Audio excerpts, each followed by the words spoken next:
ہم ولیوں کا عرس مناتے ہیں. عرس لوگ بڑے پریشان ہوتے ہیں. بعض احباب کہتے ہیں عرس نہیں منانا چاہیے. بھائی کیوں نہیں منانا چاہیے؟ سنو، عرس کا لفظ کہاں سے آیا؟ آپ نے جلدی جلدی میری باتیں سمجھنی ہے، مضمون زیادہ ہے، وقت تھوڑا ہے. آپ کو اٹھانا جگانا نہ پڑے، اور ایک ایک بات آپ نے فٹافٹ یاد کرتے جانا ہے، تاکہ نا وہ جو ہر سال آپ کو سوالوں کے جواب دینے پڑتے ہیں نا، ایک دفعہ یاد ہو جائیں آپ کو. یہ جمعہ اس طرح پڑھا کریں آپ حضرات جیسے بندہ سبق پڑھنے آتا ہے، تاکہ اسے سبق صحیح کر کے یاد ہو جائے. نبی پاک علیہ السلام نے فرمایا جب میرا مومن جب قبر میں جاتا ہے تو فرشتے 3 سوال پوچھتے ہیں. من ربو کا، تیرا رب کون ہے؟ ما دینو کا، کس مذہب کا ماننے والا ہے؟ ما کنت تقول فی حق ھذا الرجل، بتا دنیا میں مصطفیٰ کے بارے میں کیا کہتا تھا، ان کے بارے میں تیرا عقیدہ کیا تھا؟ بھئی ہم نے تو کھل کے کہنا ہے، ہم کہا کرتے تھے بلغ العلا بکمال. بچے کو آتا ہے، ہم نے کہنا ہے بلغ العلا بکمال، کشف الدجی بجمالہ، حسنت جمیع خصالہ، کیونکہ صلو علیہ. ہمیں تو یاد ہے، رٹا لگا کے یاد کیا ہوا ہے. سوتے ہوئے کو بھی ذرا چھیڑ دینا کوئی بلغ العلا تو سارا سنا دیتا ہے. سوئے سنی کو بھی یاد ہے، بالکل سویا ہوا اس کو بھی یاد ہے. تو ہم نے تو کہہ دینا ہے. وہ ڈھونڈتے پھریں گے کہ میں کہا کرتا تھا حدوں میں رہنا چاہیے، اتنی بات کرنی چاہیے، اتنی نہیں کرنی چاہیے. ہمیں تو یاد ہے. ہمارے تو آپ یقین کریں بڑی سادی سی بی بی سے کبھی پوچھیں کہ کوئی نعت شاعت آتی ہے تو وہ بھی کہہ دیتی ہے تیرا کھاوا تے تیرے گیت گاوا یار. بالکل ان پڑھ سادی، بالکل یہ بات اسے بھی یاد ہے. اور آپ یقین کریں ہمارے تو بوڑھوں کو، دیہاتیوں کو بھی حضرت حلیمہ کی ساری باتیں آتی، سارا انہوں نے تو کہہ دینا ہے بلغ العلا بکمالہ، کشف الدجی بجمال، حسنت جمیع خصال، صلو علیہ. فرمایا جب صحیح جواب دے گا نا 3 سوالوں کا تو فرشتے کہیں گے نم کا نومت العروس. حدیث مشکات ہے. فرشتے اس بندہ مومن سے کہیں گے یوں سو جا جس طرح پہلی رات کی دلہن سوتی ہے. نم کا نومت العروس، خوشیاں سمٹی ہوتی ہیں اس کے دامن میں. آج نا اس کی سوچ پرواز وہ کہیں پہنچ گئی ہے، اس کا ایک معیار بن گیا زندگی کا. وہ بات کو تکلف میں نہ لینا، اس کا حسن لینا. جس کو پتہ چل جائے میں سہاگن ہو گئی، جس کو پتہ چل جائے میں سہاگن ہو گئی، اس کی پرواز ہوتی ہے بلندی کی کہ میرا اب کوئی گھر ہے، میں اب ایک مکمل زندگی گزارنے والی ہوں. بھائی فرمایا فرشتے کہتے ہیں نم کا نومت العروس، اس طرح سو جا جس طرح پہلی رات کی دلہن سوتی ہے، کیونکہ اس سے اس کے دلہا کی ملاقات ہے. ولی سے بھی کہا جاتا ہے سو جا آج تیری رب رسول سے ملاقات ہے. وہ اس عروس سے لفظ عرس نکلا ہے. اس عروس سے لفظ، اس کا لغوی معنی شادی کے. ہم ہر سال عرس مناتے ہیں، گویا وہ دن مناتے، یاد رکھنا، گویا ہم وہ دن مناتے ہیں جس دن ولی اللہ کی نبی پاک سے ملاقات ہوئی. ہم ہر سال وہ، میری بات کی سمجھ آ گئی آپ کو؟ عرس والا لفظ کا مسئلہ حل ہو گیا. اب آگے چلیں. کہتے ہیں ہر سال کیوں مناتے ہو؟ پڑھ لو امام فخر الدین رازی کو، پڑھو حضرت امام خازن کو، تمام تفاسیر پڑھیں، تمام. نبی کریم سید عالم صلی اللہ تعالی علیہ وآلہ وسلم ہر سال شہدائے احد کے مزاروں پہ جاتے. حضور ہر سال شہدائے احد کے مزاروں پہ ہر سال حضور جاتے. قریب تھا نا احد کا پہاڑ، مہینے کے بعد چلے جاتے. ہر روز جاتے کو منع تو نہیں نا بھائی، لیکن نبی پاک کیا کرتے؟ ہر سال جاتے. حضور کا وصال ظاہری ہوا تو حضرت ابو بکر صدیق بھی ہر سال جاتے. جناب صدیق اکبر کا وصال ہوا تو حضرت عمر بھی ہر سال جاتے. حضرت عمر کے بعد جناب عثمان غنی بھی ہر سال جاتے. حضرت عثمان کے بعد مولا علی بھی ہر سال جاتے. حضرت عمر بن عبدالعزیز کہتے ہیں میں نے جب یہ طریقہ پڑھا تو میں بھی ہر سال جاتا. کہتے ہیں 1 سال نہیں گیا تو حضرت امیر ابزا میری خواب میں آ گئے، کہنے لگے پکا یارانہ لگا کے پھر چھٹی نہیں کرنی چاہیے، تو ہے ہی نہیں یار، تو پہنچا ہی نہیں. او بھائی احد کے شہید جو تھے وہ تو بخشے ہوئے، ان کو تو قرآن کہتا ہے وَلَا تَقُولُوا لِمَن يُقْتَلُ فِي سَبِيلِ اللَّهِ أَمْوَاتٌ. لیکن حضور پھر بھی ہر سال ان کے مزارات پر، اسی سے ہم نے نکالا ہے کہ ہر سال اللہ کے بندوں کا عرس منانا چاہیے.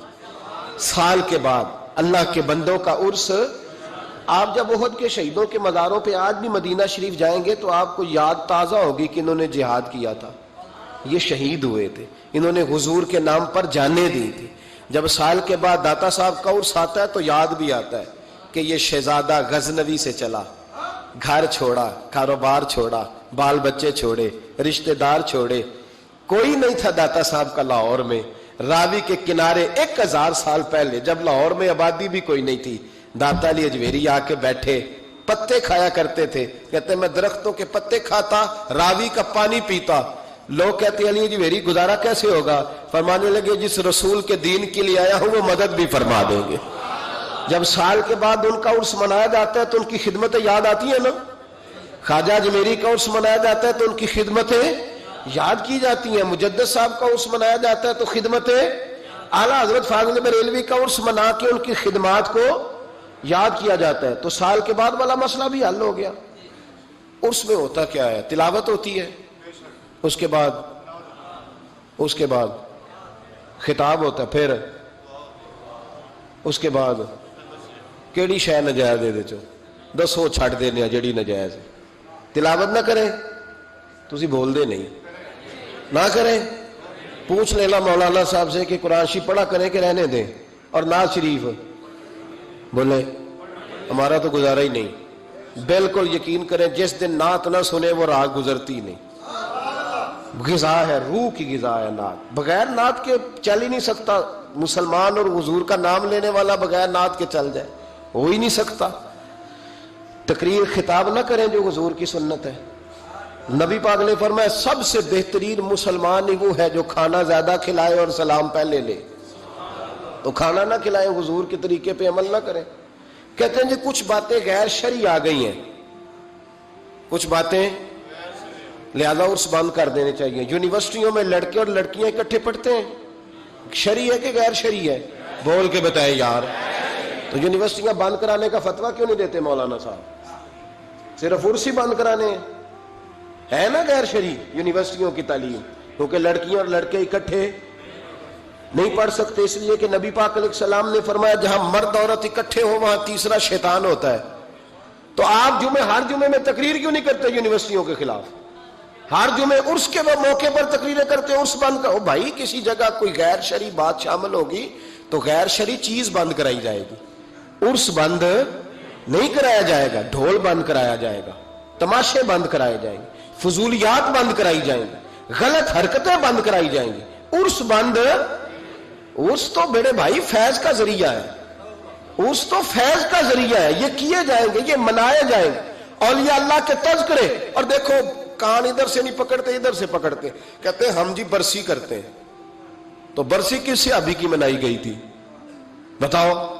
عجیب چکر ہے، لوگوں کو پریشان کرتے ہو، امت میں تفریق ڈالتے ہو۔ میرے عزیزو، رسول پاک علیہ الصلوۃ والسلام کے امت کے جو اولیاء ہیں ان کے آراس منائے جاتے ہیں، اس میں جو غیر شرعی چیزیں ہیں وہ بند کی جائیں گی، وہ نکالی جائیں گی، ختم کی جائیں گی۔ ہم ہر روز ہر موقع پر ان چیزوں کی مخالفت کرتے ہیں۔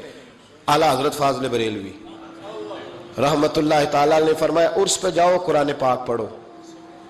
اب مرید یہ سمجھتا ہے کہ یہ پیٹی امرود کی لے جاؤں گا تو مجھے فیض زیادہ ملے گا، تلاوت نہیں کرتا پیر صاحب کے لیے، بالکل سپارہ نہیں کھولتا، یہ کام نہ مجھ سے کراؤ، وظیفہ نہ پڑھاؤ، درود شریف نہ پڑھاؤ، کہتا پیٹی ایک لے لو میرے سے امرود کی، اسی پہ گزارا چلاؤ۔ او خدا کے بندے کو، حضرت مجدد الفسانی رحمت اللہ علیہ کا عرس ہوتا ہے، اب بھی جس کو موقع ملے جا کے ہندوستان میں سرحد شریف دیکھ لے، کوئی نعت نہیں، کوئی تقریر نہیں، صرف قرآن پاک پڑھا جاتا ہے۔ ان کے صاحبزادے کہتے ہیں میرے ابا جی کو قرآن پاک سے پیار ہی بڑا تھا، جو میرے والد کی قبر پہ آئے قرآن پاک پڑھے۔ بہت سارے مزاروں پہ ہم جاتے ہیں، میں جس علاقے کا سفر کرتا ہوں، میرے اسا فرمایا کرتے تھے وہاں کا ولی اس علاقے کا سربراہ ہوتا ہے، پہلے اسے سلوٹ کرو۔ میں جاتا ہوں جس علاقے میں جاتا ہوں اس علاقے کے ولی کے مزار پہ جاتا ہوں۔ میں چشتیاں گیا، مہار شریف خواجہ نور محمد مہاروی رحمت اللہ علیہ کے مزار پر میں نے حاضری دی، آپ یقین کریں کلیجہ پھولوں کی طرح ٹھنڈا ہو گیا۔ جو جہاں غلطیاں ہیں وہ تو لوگ روز بیان کرتے ہیں، پر جہاں اچھائیاں وہ بھی تو بیان کرنی چاہیے نا۔ خواجہ صاحب کے مزار کی چاروں جانب بیٹھ کے بچے قرآن پاک کی تلاوت کرتے ہیں، اور سارا دن قرآن پڑھا جاتا ہے۔ مدرسہ خواجہ صاحب نے زندگی میں قائم فرمایا میرا دل کرتا ہے میرے دائیں بائیں قرآن پاک پڑھا جائے. تو یہ بھی بات سناؤ نا, وہاں کی بھی تصویر چڑھاؤ, یہ بھی لوگوں کو بتاؤ کہ ایسے بھی دربار ہے جہاں سارا دن قرآن پڑھا جاتا ہے. یہ آپ کے پاکستان میں چشتیاں جا کے تجربہ کر لیں. لیکن لوگ اچھی باتیں بیان کرنے کو تیار ہے. وہ ایک ملنگ سجدہ کر رہا تھا تو میں نے کہا وہ جاہل ہے, وہ کرے سجدہ تو کرتا رہے, ہمارا اس سے کیا تعلق. علم کی بات کرو, کسی سمجھدار آدمی کی بات کرو. آپ ان پڑھ بندہ اٹھا کے لے آئیں گے اور دلیل بنائیں گے اس کو. میرے رسول پاک علیہ الصلوۃ والسلام کی امت کے اولیاء کے مزار پہ چادر چڑھائی جاتی ہے. بڑی ذمہ داری سے کہہ رہا ہوں, جس نے لڑائی کرنی ہو کوئی حرج نہیں, ہم پہلے بھی بڑا تیار رہتے ہیں باتیں سننے کے لیے. اعلیٰ حضرت سے پوچھا گیا قبر پر چادر چڑھانی جائز ہے؟ فرمایا صرف ایک. صرف فرمایا اگر بوسیدہ ہو جائے, پھٹ جائے, یا کسی کا بدلنے کا ارادہ ہو, ہوتا ہے نا تبرکن, وہ اتار لیتے ہیں تو نہیں. پھر فرمایا 2 چادریں قبر پہ چڑھانا جائز. یہ میرے اعلیٰ حضرت کا فتویٰ ہے. فاضل بریلوی فرمایا کرتے تیرا بڑا دل کرتا ہے نا تو تو اس چادر کی عوض 2 جوڑے خرید کے کسی غریب کو دے اور اس کا ثواب صاحب مزار کو دے دے. کتنی چادریں بولے؟ میں ایک جگہ پہ گیا تو اتنی قبر اونچی نہیں تھی جتنی چادریں تھیں, تو میں نے ان سے کہا اتار دو, دلیل بھی دی, کوئی نہ ماننے لگے. اب ہر آدمی کا اپنا مزاج ہے نا سوچنے سمجھنے کا. وہاں ایک ملنگ بیٹھا تھا جو زیادہ ہی سادہ تھا, میں نے کہا اتار دے چادریں, بابا جی کو کون سی سردی لگ رہی ہے جو اتنی چادریں ڈال دی, اتار دے.